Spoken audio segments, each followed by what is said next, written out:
मैं आपका दोस्त doctor Ashish, facial aesthetic, perioplastic and trichologist. Thanks for your support, हमको लाइक करने के लिए, सब्सक्राइब करने के लिए। और अगर आप ऐसी और वीडियोस चाहते हैं तो आप बिल्कुल आगे भी हमें लाइक करिए, सब्सक्राइब करिए। पिछले वीडियो में आपने देखा था कि हम लोगों ने डिस्कस किया था व्हाट इज़ एलोपेशिया, गंजापन क्या है, ये किस तरीके से होता है, कितने तरीके का होता है, मेल में किस तरीके से होता है। और आज की वीडियो में हम लोग बात करने वाले हैं ये फीमेल्स में किस तरीके से होता है। फीमेल्स के साथ साथ हम लोगों ने डिस्कस करा था कि कुछ मिथ्स हैं, कुछ भ्रम हैं जो हमारे इस गंजेपन के साथ जुड़े हुए हैं, और उसको भी हम लोग क्लियर करेंगे।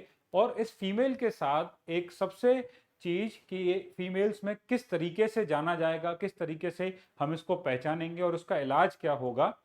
प्लस एक और अलग तरीके का एलोपेशिया जो लोगों में थोड़ा सा भ्रम होता है कि किसी कीड़े की वजह से या किसी तरीके के इन्फेक्शन की वजह से हुआ है, उसके बारे में जानेंगे। तो चलिए बात करते हैं आज के टॉपिक के बारे में, दैट इज व्हाट आपका फीमेल एलोपेशिया। सो जिस तरीके से मेल में हमारा एलोपेशिया होता है उसी तरीके से हमारा फीमेल में भी एलोपेशिया है।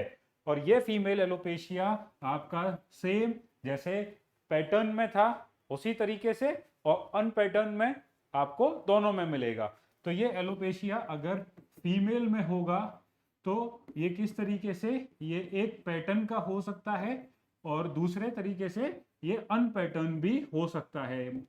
मतलब फीमेल में ये एक तरीके से आपका गंजापन जाएगा और अनपैटर्नल में कहीं से भी फीमेल में आपको ये गंजापन देखने को मिल सकता है। तो जो पहला क्लासिफिकेशन था फीमेल का, वो एक साइंटिस्ट हुए थे हैमिल्टन। इन्होंने 214 फीमेल्स पे स्टडी करी थी और ये देखा कि इन फीमेल्स में जो एलोपेशिया है, वो एलोपेशिया, वो गंजापन जैसे इंसानों में, जैसे आप आदमियों में होता है मेल पैटर्न, उसी तरीके से फीमेल में भी पैटर्न, उसी तरीके का पैटर्न मिलेगा। और इन्होंने इस एलोपेशिया को बोला था रिजेंबल मेल पैटर्न एलोपेशिया, आदमियों की तरह दिखने वाला फीमेल्स में गंजापन। और ये गंजापन आपका कहां से जाता है, ये गंजापन आपका फ्रंटो पैराइटल एलोपेशिया कहलाया भी जाता है, जहां फीमेल्स के फ्रंट वाले हिस्से पीछे जाने लगते हैं, पीछे वाले हिस्से आगे की तरफ आने लगते हैं और आपको जैसे मेल्स में गंजापन मिलता था फ्रंट साइड का, बीच का और क्राउन पोर्शन का, उसी तरीके से आपको गंजापन फीमेल्स में भी दिखेगा। तो अगर कोई फीमेल आपके पास आती है और उस फीमेल में मेल पैटर्न की तरह गंजापन होता है तो उसको हम बेसिकली इस हैमिल्टन क्लासिफिकेशन के अंदर रखते हैं। और ये हमारा टोटल जो है वो टोटल 7 तरीके का होता है, टाइप 1, 2, 3, 4, 5, 6, 7। जैसे मेल्स में था सेम वही पैटर्न, आपका फ्रंट पार्ट, आपका मिड पार्ट और आपका क्राउन पार्ट जाएगा। दूसरा क्लासिफिकेशन जो फीमेल्स में, और ये क्लासिफिकेशन सबसे ज्यादा अभी चलता है, सबसे ज्यादा हम इस क्लासिफिकेशन को मानते हैं और इसको बोलते हैं लुडविग्स क्लासिफिकेशन। और इस क्लासिफिकेशन का दूसरा नाम है सेंट्रीफ्यूगल एलोपेशिया। सेंट्रीफ्यूगल का मतलब बीच का, और यहां पर जो फीमेल्स के बीच का हिस्सा है, ये बीच का हिस्सा आपका कम होना स्टार्ट करेगा। तो कभी भी कोई फीमेल हमारे पास आती है और अगर उसका बीच का हिस्सा यानी फ्रंट तभी थोड़ा बहुत ठीक है, पर मिड पार्ट और जो क्राउन पार्ट है वो हल्का होता जा रहा है, तो उसको आप किस क्लासिफिकेशन में रखते हैं, लुडविग्स में आप उसको रखते हैं। और यहां पर टाइप 1, टाइप 2 और टाइप 3। टाइप 1 में आपका फ्रंट पार्ट थोड़ा सा पीछे जाएगा या नहीं भी जाएगा, पर आपका ये बीच की जो मांग है, इस बीच की मांग से आपका इससे बालों का जाना स्टार्ट होगा। और जब ये पूरा साइड तक जाएगा तो आप इसको टाइप 2 रखोगे, और जब इसने पूरा बीच का हिस्सा कवर कर लिया तो आप इसको टाइप 3 में रखोगे। फिर एक और क्लासिफिकेशन जो फीमेल्स में ऑस्लेन ने दिया था, और इन्होंने एक पैटर्न बताया था, और वो पैटर्न आपका ये ट्री की तरह, और ये कौन सा ट्री है आपका, क्रिसमस ट्री। इस क्रिसमस ट्री की तरह आपको एलोपेशिया दिखेगा। जैसे आपका क्रिसमस ट्री होता है, ठीक उसी तरीके से ये आपका एलोपेशिया आपको दिखेगा। यानी बीच में से आपको इस तरीके से ये दिखेगा, यहाँ बाल होंगे, यहाँ बाल होंगे, यहाँ बाल होंगे, पर जो बीच का हिस्सा है वो बीच का हिस्सा आपका एक पैटर्न को दिखाएगा। That pattern is a Christmas tree. जैसे इस पिक्चर में हम लोग शो कर रहे हैं कि इस तरीके से ये हमारा, यहाँ बाल बहुत डेंस हैं, इस एरिया में बहुत बॉल डेंस हैं, पर इस एरिया में बाल आपके बहुत हल्के हैं। और इसको दो पार्ट्स में डिवाइड किया गया है, एक मॉडरेट और एक सीवियर। तो सीवियर में ये पूरा आपका हिस्सा कवर कर चुका होगा, मॉडरेट में अभी ये स्टार्टिंग है। तो इस तरीके से जब भी फीमेल हमारे पास आती हैं तो हम लोग पैटर्नल एलोपेशिया में उनको रखते हैं। और पैटर्नल में ये तीन तरीके का एलोपेशिया मिलता है, या तो हैमिल्टन या लुडविग या ऑस्लेन क्लासिफिकेशन, और उसके अकॉर्डिंग हम उनका इलाज करते हैं। अगर मेंटेनेंस थेरेपी पर रखते हैं फीमेल्स को तो हम लोग वहाँ पे दवाइयाँ या पीआरपी थेरेपी या मीजोथेरेपी या कंबाइन थेरेपी पर रखते हैं। और अगर उनको सीवियर या टाइप 7 या ग्रेड 3 हो चुका होता है तो हम लोग सर्जिकल उन इंटरवेंशन पे चलते हैं, जहां हम उसको नॉर्मल, अगर उनके बॉडी में हेयर्स अच्छे बचे हुए हैं तो normal hair transplant, autologous hair transplant, आप ही का बाल जहां लगता है। अगर उनके खुद के हेयर भी नहीं बचे तो फिर हम लोग सिंथेटिक हेयर ट्रांसप्लांट पे उस फीमेल को रखते हैं। अब फीमेल्स में एक और तरीके का एलोपेशिया देखा जाता है, जहां बिना किसी भी पैटर्न के, यानी किसी भी एरिया के बॉडी के बाल कहीं से भी जा सकते हैं। जैसा मेल्स में भी देखा था उसी तरीके से फीमेल्स में भी देखा जाता है। फीमेल्स आएंगी, हो सकता है यहाँ बाल नहीं है, यहाँ बाल नहीं है, सेंटर में बाल नहीं है, तो उसको आप क्या बोलोगे, अनपैटर्नल, जो कोई भी क्लासिफिकेशन को फॉलो नहीं कर रहा। और ये बेसिकली होता क्या है, ऑटो इम्यून। ऑटो इम्यून का मतलब आप ही की इम्यूनिटी की वजह से ये एलोपेशिया आपको हो रहा है। और ये किस तरीके से हो रहा है, आप ही की इम्यूनिटी जो है वो हाइपर हो चुकी है, हाइपर एक्टिव हो चुकी है। और इस हाइपर एक्टिविटी की वजह से इसने क्या किया, आप ही के हेयर शाफ्ट को या आप ही के हेयर रूट का त्याग करना स्टार्ट कर दिया, उसको विड्रॉ करना स्टार्ट कर दिया, और उस एरिया से आपके बाल चले गए। So basically it is what, hyper immunity of your body, and that hyper immunity because of T cell mediated immune response, कि आपकी बॉडी में जो टी सेल्स हैं उनके वजह से क्या हो रहा है, आप ही के हेयर्स के एपोप्टोसिस हो रही है, यानी वो खुद ही आपके बॉडी के हेयर्स को खत्म कर रहे हैं। और वो खत्म या तो ऊपरी वाले हिस्से से, यानी जो शाफ्ट पोर्शन है, या रूट पोर्शन। अगर वो शाफ्ट से गिरा है तो बाल आपका वापस रीग्रो कर सकता है, अगर वो रूट से गिरा है तो बाल आपका वापस रीग्रो नहीं कर सकता। तो इसके लिए जानने के लिए कुछ टेस्ट होते हैं, हम लोग थेरेपी पे रखते हैं पेशेंट को, जिससे हम लोग ये पता कर लेते हैं। सो अगर ये एलोपेशिया आपको छोटे छोटे पैचेस में हुआ है, ये एलोपेशिया जब छोटे छोटे पैचेस में हुआ है तो इसको बोला जाता है एलोपेशिया एरिएटा। ओके, जब छोटे पैच में हो रहा है तो इसका नाम है एरिएटा। जब ये पूरे सिर को कवर कर रहा है तो इसको बोला जाता है एलोपेशिया टोटलिस, जो एरिएटा का ही एक टाइप है, पूरे सिर पे, पूरे स्कैल्प पे।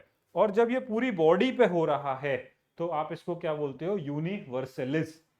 तो अगर छोटा पैच है तो एरिएटा बोला, अगर पूरे स्कैल्प को कवर किया तो टोटलिस, और जब पूरी बॉडी में हुआ तो उसको बोला गया यूनिवर्सलिस। इसके अलावा भी एलोपेशिया एरिएटा के और भी टाइप होते हैं, और वो टाइप डिपेंड करते हैं वो किस जगह पे हुआ है। जैसे अगर वो बैक पोर्शन पे हुआ है तो उसको बोलते हैं ऑक्सीपिटलिस। अगर वो नेट लाइक है, नेट लाइक मतलब एक पैटर्न है उसका, तो उसको बोला जाता है रेटिकुलर। तो हमारी एक कंप्लीट वीडियो बनी हुई है एलोपेशिया एरिएटा के ऊपर, उसका क्या इलाज है, उसको हम किस तरीके से जानेंगे, किस तरीके से उसको पहचानेंगे, तो पूरा आप में लिंक बटन हम नीचे शेयर कर रहे हैं, आप जाके उस वीडियो को भी चेक कर सकते हैं।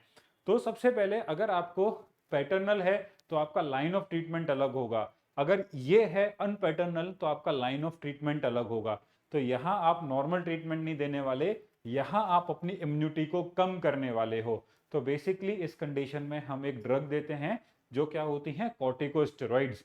और वो कॉर्टिकोस्टेरॉइड हमारी खाने की होती है, लगाने के लिए होती है, और हम उसको बेसिकली इंजेक्ट भी करते हैं। तो इंजेक्शन के माध्यम से, लगाने के माध्यम से और खाने के माध्यम से वो दवा दी जाती है जिससे आपकी इम्यूनिटी कम हो जाए और आपका बाल वापस आ जाए।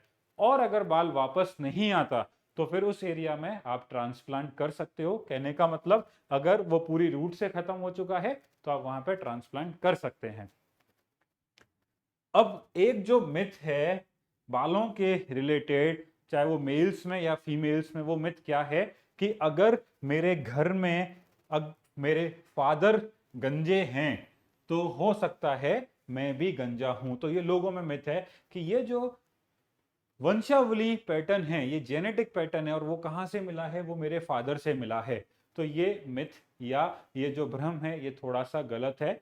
वंशावली मिलता है पर वो हमारे फादर से नहीं मिलता, वो हमारा कहां से, वो हमारी मदर से मिलता है। इसको हम लोग किस तरीके से जानेंगे, जैसे ये मैंने आपको पूरा बताया है। लड़कों में क्रोमोसोम पैटर्न होता है XY। ये X हमें अपनी मदर से मिलता है और ये Y हमें अपने फादर से मिलता है। तो होता क्या है, बेसिकली जो बालों की जीन होती है उसको हम बोलते हैं AR जीन। और ये AR जीन की एक स्टडी की थी और उस स्टडी में देखा था कि दो तरीके के लोगों को, एक जो बाल्ड हैं, एक जो बाल्ड नहीं है, यानी एक गंजे हैं, एक जो गंजे नहीं है। तो AR जीन गंजे लोगों में ज्यादा मिली। तो तब से इस AR जीन के रोल के बारे में देखा गया कि जो लोग गंजे होते हैं उसमें ये जीन ज्यादा होती है, और ये जो जीन है ये आपके गंजेपन को कराने में भी थोड़ा सा हेल्प करती है। अब ये AR जीन कहाँ मिलती है, ये X लिंक्ड होती है। X लिंक्ड का मतलब क्या हुआ, ये X पे लगी होगी तो मैटरनल पैटर्न होगा। आपका गंजापन कहां से आएगा, आपका गंजापन आपके मदर की साइड से आएगा। अगर मदर की फैमिली और स्पेशली मदर के फादर अगर गंजे हैं तो वो पैटर्न आप में देखने को मिल सकता है। अगर आपके फादर गंजे हैं तो ये जेनेटिक ट्रांसफर नहीं होगा। ये जेनेटिक ट्रांसफर किस चीज का होगा आपकी बॉडी में, टेस्टोस्टेरोन लेवल का, XY। तो Y हमारे फादर से आया और यह है हमारा टेस्टोस्टेरोन लेवल को भी थोड़ा सा अफेक्ट करेगा। अगर इनका फ्लक्चुएट है, हमारा फ्लक्चुएट होगा, तो maybe there will be formation of DHT। But अगर हम गंजेपन की जीन की बात करें, that is AR gene. So ये AR जीन बेसिकली फादर से नहीं है, मदर से है, और मदर से भी एक जनरेशन को छोड़ के मिलती है। मदर के फादर में अगर गंजे हैं तो चांसेस हैं मदर का जो लड़का होगा वहां पर ये जीन ट्रांसफर या ये करेक्टर ज्यादा देखने को मिलेगा। अब इनका ट्रीटमेंट क्या है, तो जैसे हम लोगों ने देखा था कि दो एलोपेशिया, पैटर्न और अनपैटर्न। तो पैटर्न के लिए FDA ने जो चीजें बना रखी हैं, अगर आपको क्या हो रखा है, एंड्रोजेनिक या एंड्रोजेनेटिक एलोपेशिया हो रखा है, तो पहला क्या है आपके पास मेल्स में DHT ब्लॉकर्स, और दूसरा क्या है वाजो डायलेटर। और इस पे हम लोग लास्ट वीडियो में डिस्कस कर चुके हैं कि हमारी दो तरह की ड्रग्स होती हैं। फीमेल्स में टेस्टोस्टेरोन का रोल नहीं होता तो वहां DHT ब्लॉकर्स ना देके हम लोग क्या देते हैं, वाजो डायलेटर को ज्यादा प्रेफर करते हैं। और साथ में कुछ हमारे मल्टी विटामिन्स, एंटीऑक्सीडेंट का एक पूरा साइक्लिक थेरेपी, अगर उसको पैटर्नल एलोपेशिया है तो आपका vasodilator plus multivitamin plus antioxidant cyclic therapy में हम फीमेल्स को देते हैं। तो बहुत सारी ड्रग्स आती हैं मार्केट में जो फीमेल्स को दी जाती हैं। अगर उसको वही चीज अनपैटर्नल में ऑटो इम्यून है तो इस ऑटो इम्यून कंडीशन में हम लोग क्या देते हैं, कॉर्टिकोस्टेरॉइड्स। अगर यही किसी फीमेल में अगर आयरन डेफिशिएंसी की कमी से है या थायराइड की वजह से है या किसी और प्रॉब्लम हार्मोनल इश्यू की वजह से है तो हम उस पेशेंट को फिजिशियन के पास या गायनी के पास रेफर करते हैं जो उस डिसीज को ओवरकम करे, और फिर हम अपना हेयर ट्रीटमेंट स्टार्ट करते हैं, या साइमल्टेनियसली दोनों ट्रीटमेंट साथ के साथ चलते हैं। अब एक और मिथ जो बहुत ज्यादा लोगों में है, क्या इस दवा का रोल बायोटिन। ये बायोटिन अगर आप देखते हो आपको हर जगह देखने को मिलेगा कि हर दवा में बायोटिन है, शैम्पू में है, पर इस बायोटिन का जो लिटरेचर कहता है, there is no clinical trial showing the efficacy of biotin in hair loss.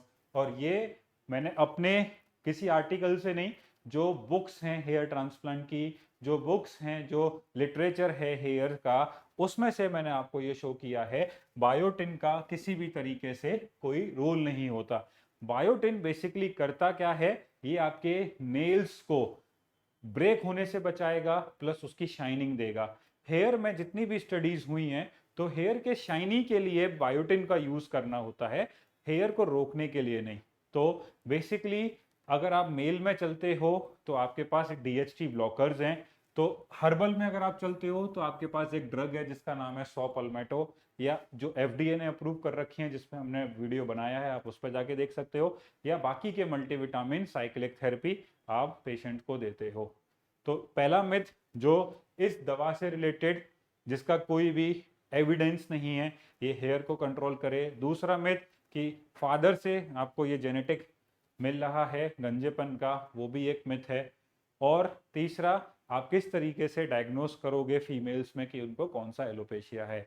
अगर आप और जानना चाहते हैं तो आप हमें नीचे कमेंट सेक्शन में जाके पूछ सकते हैं, और प्लीज लाइक आवर